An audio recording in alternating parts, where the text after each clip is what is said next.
Hello viewers, welcome to an academic catalyst. और इस video में मतलब हम देखेंगे कि जो कॉमन क्वेश्चंस होते हैं कैट एस्पिरेंट्स में उनको कैसे टैकल किया जाए, या बहुत सारे मिथ्स होते हैं कैट एस्पिरेंट्स के दिमाग में, वो क्या हैं, उनको कैसे रिजॉल्व कर सकते हैं हम। तो मिथ्स लाइक कैसे हम प्रिपेयर कर सकते हैं, हमको कितने घंटे पढ़ने की ज़रूरत है, हमारा कैट में होगा या नहीं, हम नॉन मैथ्स बैकग्राउंड से हैं, these kind of things. So आइए देखते हैं इन क्वेश्चंस को one by one.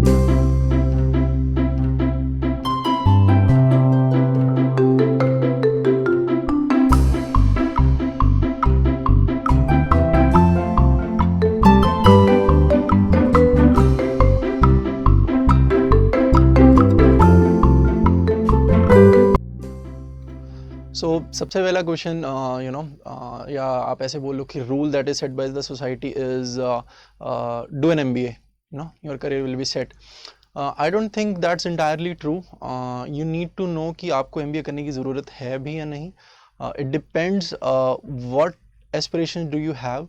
So for example, आप अभी अपने कॉलेज में हो and you don't know what you want to do. आपकी एक प्लेसमेंट हो चुकी है आपकी किसी कंपनी में, and but you somebody who is preparing for MBA, या फिर somebody in your family who has done an MBA बोलते हैं कि यार MBA कर लो, उससे लाइफ ज़्यादा सॉर्टेड है या फिर आपके करियर को ज़्यादा बूस्ट मिलेगी। आई don't think that's true. It depends मतलब वो किस करियर, वो किस जर्नी से गुजरे हैं, एंड आपको भी क्या सेम जर्नी से गुजरना है क्या। सो अगर आप श्योर नहीं हो कि आपको MBA क्यों करना है, just following the society, I don't think that's answer to it. You need to understand कि एक MBA एक huge investment है, right? So you will not just spend 2 years studying MBA, you will spend let's say 1 year preparing for an MBA, right? And उसमें आपके बहुत सारे other expenses are also there. For example, you'll invest money, you will join some coaching institute, you'll spend a lot of time preparing. Also उसमें during your MBA you'll invest in lot into the let's say tuition fee, residence fee. There's too many fees. Okay, so अगर मैं India में let suppose IIMs की बात करूँ, let's say IIM Ahmedabad Bangalore, the fee only for 2 years is around 25 lakhs। Okay, and this is just the tuition fee. आप वहाँ पे जाके रहोगे भी, आपके और भी ज़्यादा एक्सपेंसेस होंगे, तो अराउंड 30 lakhs का वो आपको ट्यूशन फी पड़ जाएगा। So you need to understand कि जो आप ये डिसीजन ले रहे हो, वेदर इट्स फॉर यू और नॉट। ये जो आपको 30 lakhs इन 2 years, इसमें आप जॉब भी नहीं करोगे, राइट? अदरवाइज अगर आप इसमें जॉब कर रहे होते तो you would have earned let's say around 10 to 12 lakhs, और लेट्स से 20 lakhs अगर आपकी जॉब अच्छी होती। तो it's a 40-50 lakh affair, right? आप कितने कॉलेजेस में अप्लाई करोगे, कितने लोगों से डिस्कशन करोगे? So whether it's worth the fight और not, this is what you need to understand. अगर आप अपनी जॉब में हो या अभी आप कॉलेज से ग्रेजुएट है and you don't know what to do, but you have a job in hand, why don't you try it? देखो आपको वो अच्छा लगता है नहीं लगता। अगर अच्छा नहीं लगता तो डू यू थिंक MBA करने से वो ठीक हो जाएगा? ऐसा MBA आपके लिए क्या कर देगा? So you need to study कि आप जिस पॉइंट पे हो उसके बाद आप MBA करने के बाद कहाँ पे जाना चाहते हो। Just because people are doing it, you should not do it. So इसमें बिल्कुल बिलीव मत कीजिए इफ समबडी से कि MBA करेंगे तो आप ठीक हो जाएंगे। You don't know, there are people जो MBA कर लेते हैं, still they are not sure what they want to do, still they end up failing in life. There are many examples. अभी तक हम सिर्फ सक्सेसेस की बात कर सकते हैं, but there are many failures also, just because they don't have the clarity.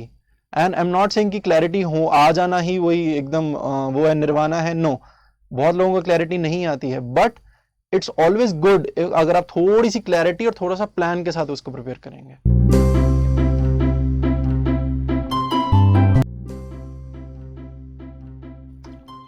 फिर एक क्वेश्चन आता है कि सर डेली कितने घंटे पढ़ने चाहिए कैट क्रैक करने के लिए, या एक अच्छा IIM से कॉल आने के लिए। आपको क्या लगता है कितने घंटे करने चाहिए? आप 10 घंटे कर पाओगे? 8 घंटे कर पाओगे? अगर मैं अपना पर्सनल बोलूँ, मैं तो 2 घंटे में ही बोर हो जाता हूँ। ठीक है, मैं बोर किस चीज़ में नहीं होता हूँ, या कोई भी लेट्स इंसान बोर किस चीज़ में नहीं होगा? अगर उसको पता है कि वो किस चीज़ में प्रोग्रेस कर रहा है, या प्रोग्रेस अगर नहीं भी हो रही तो उस चीज़ को टारगेट कर रहा है। तो मेरे ख्याल से आपको ये घंटों वाला ख्याल छोड़ देना चाहिए कि मुझे इतने घंटे पढ़ना है, मुझे इतने दिन पढ़ना है। आपको एनालिसिस पे जाना चाहिए कि आपको क्या पढ़ना है और कितना पढ़ना है, और इतना करने से आप कितना स्कोर कर लोगे। ठीक है, इसका बेस्ट तरीका होता है आप मॉक टेस्ट जो दे रहे हो उनसे। सो आपके मॉक टेस्ट आपको बताएंगे कि यार ये टॉपिक्स पे आपको फोकस करना है। फॉर एग्जांपल ज्योमेट्री पे आपको फोकस करना है, तो ज्योमेट्री पे आप टारगेट कीजिए ना कि लेट्स सपोज ट्रायंगल्स पढ़नी है।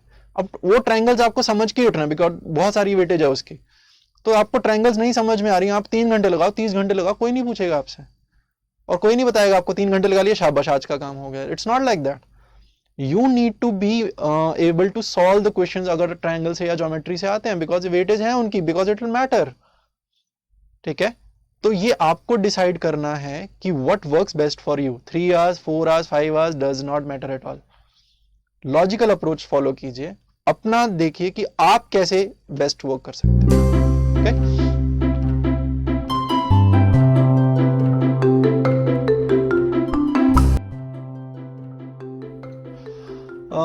एक ये भी बड़ा मिथ है कि people come to me and they say कि सर नॉन मैथ्स बैकग्राउंड है, कभी मैथ्स में इतना अच्छा किया नहीं है, so will I be able to get into the top IIMs. So obviously उसमें मेरा रिप्लाई कहता है यस यार, व्हाई नॉट. आप बिल्कुल कर सकते हो. See you have to understand the perspective कि आईआईएम्स को कौन चाहिए. अगर आईआईएम्स को सिर्फ इंजीनियर्स चाहिए होते तो वो कैट सबके लिए नहीं बनाते. ठीक है, अगर आईआईएम्स को सिर्फ मैथ्स वाले लोग चाहिए होते तो वो वर्बल सेक्शन नहीं रखते इसमें. ठीक है, so please try to understand कि आईआईएम्स का सिलेक्शन प्रोसेस इसमें क्या है. सो फॉर एग्जांपल मैं हूँ आईआईएम अहमदाबाद का, मैं एडमिशन कमेटी मेंबर हूँ, right. So if I decide कि दिस ईयर मेरे कॉलेज में let's suppose there 100 seats, and if I say कि let's say out of 100 seats I need let's say 40 engineers, I need 10 biotech people, I need 10 from humanities, 10 from arts, 10 from so and so different background, 10 doctors I need. So वहाँ से the process starts. ठीक है, so for example I need 10 biotech people. Now biotech is let's say non maths background, हो सकता है maths की हो, I don't know, I am just saying कि let's suppose it's a non maths background. So अब मुझको क्या चाहिए, मुझको इंडिया के टॉप 10 बायोटेक स्टूडेंट्स चाहिए. सो बायोटेक स्टूडेंट्स जिन्हों लोगों ने कैट लिखा होगा, अब उनका कंपटीशन उनके साथ है.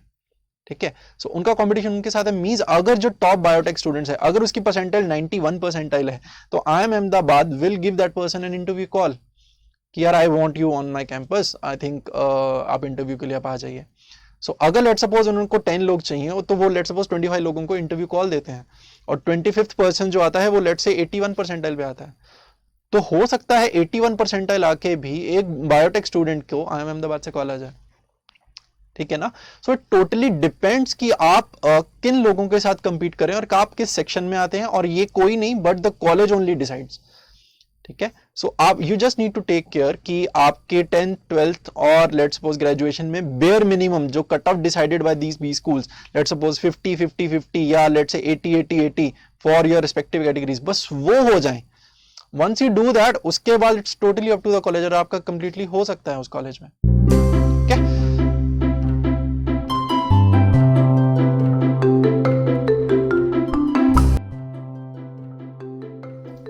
सो माई लाइफ एक्सपीरियंसेस में मैं आपको एक इंसिडेंस बताता हूँ. When I was in college final year में, सो प्लेसमेंट्स के लिए कंपनीज वर कमिंग, राइट. सो उनका प्रोसेस ये होता था कि आपको अपना रेज्यूमे सबमिट करना है अपने क्लास रिप्रेजेंटेटिव को और प्लेसमेंट कोऑर्डिनेटर को. So placement coordinator will take your resume to in that particular format. So हमारे कॉलेज का एक फॉर्मेट था कि आपको पूरे जो सेमेस्टर्स हैं, सारे सेमेस्टर्स के जो आपकी SGPA है उनको डिस्प्ले करना है इन द रेज्यूमे. ठीक है, and then placement coordinator will take that resume to the concern company जो भी उस टाइम उस दिन आई हुई है, एंड वो फिर रेज्यूमेज देख के कंपनी शॉर्टलिस्ट करती थी और उसके बाद फिर इंटरव्यू के लिए बुलाती थी. सो आई थिंक मैंने कम से कम ऑलमोस्ट हर कंपनी में अप्लाई किया था. मेरी कॉलेज में GPA ठीक ठाक थी, अराउंड 7 के अराउंड चल रही थी. बट एक प्रॉब्लम ये थी कि थर्ड सेमेस्टर में मैंने एक सब्जेक्ट अटेंड नहीं किया था जिसकी वजह से N लगा हुआ था. It was not an F, N लगा हुआ था कि नॉट अटेंडेड. उस वजह से एक सेमेस्टर ऐड हो जाता था. सो अगर आप मार्कशीट देखोगे तो उसमें 8 सेमेस्टर की बजाय there is a 9th semester जिसमें सिर्फ एक छोटा सा सब्जेक्ट है. Because I could not attend that particular subject, इस वजह से I had to take another semester. तो उस वजह से क्या होता था, मेरा रेज्यूमे किसी भी कंपनी में शॉर्टलिस्ट नहीं होता था. ठीक है, मैंने पता नहीं कितनी कंपनीज में अप्लाई किया था, Samsung, Futures First, so many companies I applied to, but किसी में भी रेज्यूमे शॉर्टलिस्ट नहीं होता था. And I had no idea कि क्यों नहीं हो रहा है. इनिशियली आई थॉट कि मे बी GPA लेस है, but there were many people जो मेरे जिनकी GPA ऑलमोस्ट मेरे जितनी ही थी, but they were getting selected. तो then I search resumes online. तो मैंने ऑनलाइन रेज्यूमेज देखे कि यार ये रेज्यूमेज कैसे बनाते हैं. तो देन आई थॉट कि it should be a 1 page resume. किसी के पास इतना टाइम नहीं है आपके रेज्यूमेज पे 2-2 3-3 पेज पढ़ने का. देन आई थॉट कि इट शुड बी 1 पेज. हमारे कॉलेज का फॉर्मेट था मेक इट 2-3 पेज, जितने पेज आप भर सकते हो. तो देन आई थॉट कि I make it 1 page. Second thing जो मैंने पूछा लोगों से, वो समझ में आया कि in resume you need to highlight your strengths. ठीक है. सो अगर आपकी स्ट्रेंथ लेट सपोज कोडिंग है, अगर आपकी स्ट्रेंथ लेट सपोज आपने मैथ्स बहुत अच्छा है, या एकेडमिक्स में अगर आपने बहुत सॉलिड किया है, या स्पोर्ट्स में आपने कुछ अच्छा किया है, तो you need to highlight those facts. But मेरे केस में क्या हो रहा था, फर्स्ट पेज में हमारे कॉलेज की मार्कशीट्स भरी हुई थी, जिसकी वजह से एक एक्स्ट्रा सेमेस्टर दिख जाता था और वहीं पे रिजेक्ट हो जाता था. तो देन आई थॉट कि नहीं यार, ये तो हमें कुछ चेंज करना पड़ेगा. और हमारे कॉलेज का रूल था कि आपको जो सबमिट करना है वो आपको इसी फॉर्मेट में सबमिट करना है. तो एक कंपनी आई जिसमें I really wanted to get into, package भी अच्छा दे रही थी. तो देन आई थॉट कि क्या किया जाए. तो मैंने एक अपना नया रेज्यूमे बनाया, 1 पेज रेज्यूमे. उसमें मैंने अपनी सिर्फ ओवरऑल CGPA मेंशन की, I did not mention the semesters. तो उससे क्या हुआ, और मैंने अपने CR या प्लेसमेंट कोऑर्डिनेटर को रेज्यूमे नहीं दिया. जहाँ पे कंपनी थी हमारे ऑडिटोरियम में, मैंने जाके उनको रेज्यूमे दे दिया that I am this person, ये सेमेस्टर है मेरा, this is my resume. Resume shortlist हुआ, इंटरव्यू हुए, 4 राउंड ऑफ इंटरव्यू है, and I was the only person in my college out of 80 people जो उस कंपनी में सेलेक्ट हुए थे उस दिन. तो उस दिन मतलब आई रियलाइज कि यार मे बी ये जो रूल सेट किए गए हैं बाय द कॉलेज, ये कॉलेज के रूल्स हैं, right. They are not law कि आपको उनको मानना ही है. और ये रूल बनाए क्यों गए हैं, आपके बेटरमेंट के लिए बनाए गए हैं, आपके फ्यूचर के लिए बनाए गए हैं कि आप एक फॉर्मेट में रेज्यूमे सबमिट कीजिए और उसके बाद वही अप्लाई कीजिए. बट ज़रूरी नहीं है आप उनको मानोगे. अगर आपके बेटरमेंट के लिए आपको कोई तरीका मिलता है, राइट, एंड वो तरीका कॉलेज या कोई भी could be any third person मानने के लिए रेडी नहीं है, then you have to figure out your way of doing things. ठीक है. सो ये मेरे लिए लाइफ का बहुत ही इंपॉर्टेंट लेसन था, एंड उसके बाद से I have broken many rules. एक और मैं इंसिडेंस आपके साथ शेयर करूंगा. So one more instance from my life. So after placement I started working as a software development engineer, trainee for in the beginning. And so उस job में ये था कि I was not liking that particular role, maybe because I didn't like the fact that I have to sit in front of computer for 8 hours and do the coding part. So eventually then I discussed with parents and all कि अभी क्या किया जाए, I'm not liking the job. So again people suggested MBA, why don't you go for an MBA. But I had no desire of going for an MBA because I was not sure what will I do अगर मैं MBA कर लेता हूँ. So then I thought I want to get into the education side. Why did I think of this? Because the fact that when you are in a class, when you are teaching somebody, and the sense of accomplishment कि यार that person understood something, you help that person in one way or the other to help them realize their dreams. So वो एक sense of satisfaction that I found in the classes. So that is when I thought कि मुझे education में जाना है, मुझे वो अच्छा लगता है field. So that is why मैं वहाँ पे जाऊँगा. I will teach the kids. मुझे एक ही सब्जेक्ट मुझे अच्छा लगता था, mathematics. I started teaching mathematics. So you won't believe कि कितना criticism I faced from family और फ्रेंड्स. मतलब कि ये तो एकदम गलत डिसीजन है, दिस इज़ डन केस, मतलब इसमें कुछ नहीं होएगा, you should have gone for an MBA. But you need to understand whether you are going in the right direction or not, and you need to discuss with a person maybe who has done this before. So I spoke to a couple of people who has done this in the past. So that is when I realized कि okay, this is where my heart lies. And fortunately enough, मतलब जितना मैंने उसको passion से किया, I started getting good feedbacks, started getting business roles. So and now I am working at an academy, which is like the largest learning platform in India at this time. So the growth has been मतलब amazing. So आप इसको ये समझिए कि ज़रूरी नहीं है कि जो आपको सोसाइटी करने को कह रही है वही आपको करना है. Follow your heart, but follow your heart के लिए ऐसा नहीं है कि कुछ भी आप करने चले जाइए विदाउट मतलब analysing anything. So I spoke to couple of people who has done this.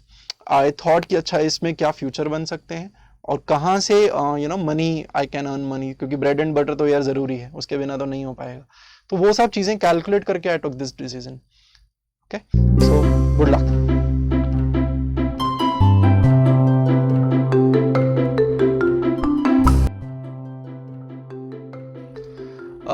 So just by breaking the rules बैठ के इंटरव्यू करना होता है, बट आई थॉट कि यार बैठे बैठे थक गए हैं तो थोड़ा सा खड़े होकर इंटरव्यू करते हैं. सेकेंड एक जो मतलब स्टूडेंट्स बहुत बार पूछते हैं कि सर इंटरव्यू के टाइम अटायर जो है वो फॉर्मल्स होने चाहिए, राइट. तो आपको प्रॉपर सूट पहनना चाहिए ऊपर, coat and pant something like that, तो वो पहन के आपको जाना चाहिए. सो लेट्स सपोज एक दिल्ली जैसे शहर में जून जुलाई का मंथ चल रहा है, इट्स 47 डिग्री आउटसाइड, तो उस टाइम आपको इंटरव्यू के लिए जाना है. तो डू यू थिंक कि आप अगर सूट पहन के जाओगे you will be more comfortable, अगर आप सिंपल एक प्लेन वाइट शर्ट में भी चले जाओगे that is also okay, right? But so मतलब ठीक है, बिजनेस सूट पहन के जाना इज द रूल कि आपको इंटरव्यूज में पहन के आना है, but it's not necessary. You have to understand ये जो रूल बनाए गए हैं किस लिए बनाए गए हैं? प्रोफेशनलिज्म बढ़ाने के लिए, इंक्रीज करने के लिए बढ़ाए गए हैं, राइट? सो अगर आप वहां पे बैठे हुए आप स्वेट कर रहे हो इतना सारा, तो उसका क्या फायदा? तो just go with the white shirt. मतलब जरूरी नहीं है कि आप भी ऐसा सोचोगे. मतलब I am putting forward this question to you guys. Comments में प्लीज आंसर करके बताइएगा कि आपके क्या इसमें व्यू पॉइंट्स है. बट आई पर्सनली बिलीव अगर आप सिंपल एक वाइट शर्ट में चले जाओगे and then on a normal formal trousers, I think it will work. बहुत बार ये भी क्वेश्चन पूछते हैं when I answer like this कि सर फिर एक काम करते हैं हम, फिर वो जैसे रणवीर सिंह जाता है वैसे चले जाते हैं. Can we do that? You can. Who's stopping you? But then you have to be comfortable and confident enough to pull out that outfit. सामने वाला, क्योंकि the moment you walk in with those clothes, you grab the attention. वो सारी attention आपके ऊपर आ जाएगी कि यार ये बंदा कौन है, क्या कर रहा है. देन हो सकता है आपका पूरा इंटरव्यू उसी पे चला जाए. हो सकता है they might question you on your thinking कि ये क्या पहन के आ गए यार, ऐसा किसने बताया आपको. Then you should be able to answer all this question with so much confidence. There's no such rule to that, and if there is, it can be broken, but you have to be confident enough. Okay.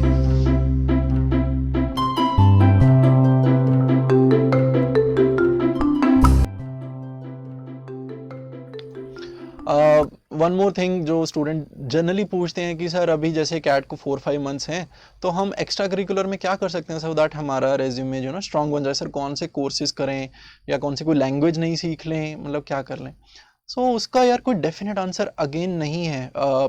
मेरा personally एक ही answer होता है इस question में, वो करिए जो आपको अच्छा लगता है, right? Do what you really want. There is no right answer to it. जरूरी नहीं है सबको नॉवेल्स ही पढ़ने, जरूरी नहीं सबको न्यूज़पेपर्स ही एकदम परफेक्ट हो जाना है. So do what you really want to do. For example if you are a person who likes to play cricket, then do it. Apart from studying for CAT, just play cricket. अगर आप cricket खेलते हो, अगर आप उसको passionately खेलते हो, then you will know a lot about cricket. And there might be a case कि आपका IIM या किसी भी कॉलेज का अच्छा इंटरव्यू उसी आपके पैशन पे हो जाए. I will give you one more example for this. There was a friend, उसकी कॉलेज में GPA अच्छी नहीं थी, उसकी परसेंटाइल ओवरऑल अराउंड 99 परसेंटाइल थी. तो he just barely got a call. Which college was this? I think it was SP Jain और something, right? So उस कॉलेज के लिए उसकी इंटरव्यू कॉल थी.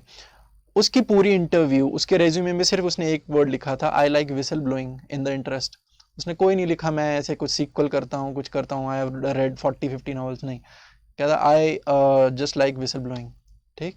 तो डू यू अंडरस्टैंड, ऐसा शायद इंटरेस्ट उस टाइम पे जो एडमिशन कमेटी थी उनके पास नहीं आया था. तो द मोमेंट दे सॉ कि अरे ये विसल ब्लोइंग वाला है, लेट्स इनवाइट हिम, देखते हैं, इससे बात करते हैं कि गट्स तो हैं, चलो कुछ लिखा. तो उन्होंने बुलाया उसको एंड उसे बोला कि अच्छा विसल ब्लोइंग है. उन्होंने उसको कुछ 10-15 ट्यून्स दी बजाने के लिए एंड उसने एकदम परफेक्टली वो ट्यून्स बजाई. He got selected. उसका आराम से भी स्कूल में हो गया. तो यू नीड टू अंडरस्टैंड, अगर आप इस लेवल का कॉन्फिडेंस दिखाते हो ना, that is also very positive thing. आप MBA करने जा रहे हो, आप MBA हो नहीं when you enter into a particular interview, right? तो दे डोंट एक्सपेक्ट कि you will know the word, they would expect you are passionate about what you are trying to do.